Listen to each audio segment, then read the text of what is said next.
Coming up to that game, I think it was a very strange atmosphere. I think the other Irish players felt like they were a bit in the twilight zone. There was as if it was going to be Romania just against Roy Keane on his own. The whole focus of the game, TV, the papers, what everybody in the pubs around Lansdowne Road was talking about building up to the game was, will Roy be there, will he be okay, how will he play, what reception will he get? As he comes out at Lansdowne Road in his first attempt to mend fences. As soon as the teams came out onto the pitch, all eyes were on Roy Keane. He was wearing his number 6 jersey, but he was down the far end of the line rather than standing up beside the referees where the captains stand. So that was a signal that it was going to be a little bit different. And usually for the national anthems, the cameramen pan along the whole team, but they were all just focused on Roy Keane. And everyone was interested to hear what sort of reaction he was going to get from the Lansdowne Road fans.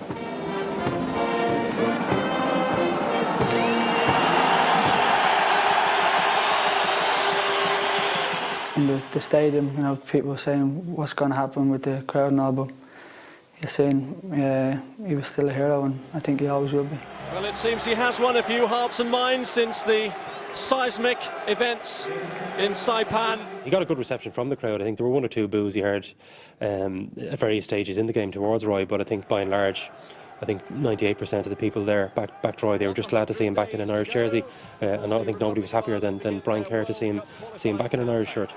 And this is the latest stage of their build-up. Roy Keane's had an early touch there, which was met by a good round cheer. Well, the most important thing for Kerr was that he stuck his neck out to actually try and get Keane back, because people were saying, you know, it was a mistake, that players in the squad won't welcome it, and really, after a reasonably good start to his reign, Kerr was taking a gamble, because if it backfired, then Kerr was the one who was going to get the blame. Good work from Liam Miller.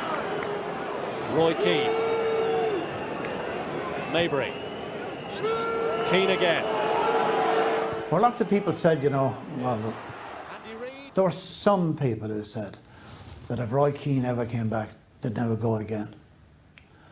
I'm reminded of the fellas who used to say, when the pint goes up to £1, you won't see me in this pub again. And the pint is nearly a £5 now, and they're still going to the pubs. And nearly 43,000 went to Lansdowne Road to see the return of Roy. And I personally was delighted to see him back. Victories cross Kanaya! Well, Romania came in after beating Scotland and hammering Germany 5-1. Like, Romania are a team that also failed to qualify for Euro 2004, but they've been developing their underage structures too, and they've got an exciting team. So it was a very good performance, but it'll always be remembered as the game of the return of the king. Yeah, it was great to see him back. I've always loved playing with him. He's one of my idols, so it was exciting, still is. Roy Keane. You know, there's a new manager come in, and you know he's got his own team and his own ideas. You know, and you know, I don't want to say too much what happened in the World Cup. Everybody knows what happened there, and you know we've got to get on with it. You know, the most important thing for us is to qualify for the next World Cup, and you know we've got to do that with the best team. And the bottom line is as players, and as you know, we're all fans as well. We want to get to the World Cup finals, and I'm sure every fan out there is the same. Robbie Keane, right across the face. The angle was tight for him. As a player, you want your best players in the team, and you know Roy's one of the best midfielders in the world, and to get him back playing in an Irish jersey, it's only going to be good for Irish football. Now Morrison with a chance to put some pressure on Guianea. Just buys a bit of time, and Robbie Keane, good save, and Roy Keane was there, and it's blocked.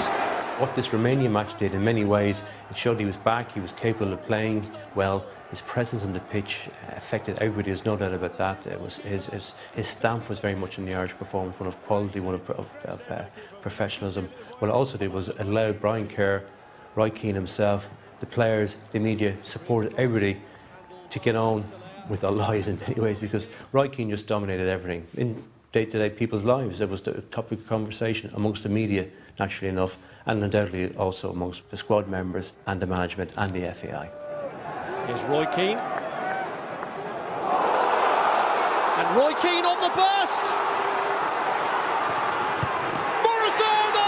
He made 1 or 2 fantastic runs that it really caught people by surprise. Because he's in his 30s now, people thought he was going to just cruise through the game, but he really looked like, I'm going to really grab this game by the scruff of the neck and show everybody Roy Keane is back, and he really did that. Now Cunningham. Miller. Here's Morrison. Holland! Well, it was a great goal from Matt Holland that got Ireland to win that day. Looked like the game was going to be a draw. Lee Miller, who was on at that stage, worked a bit of magic really.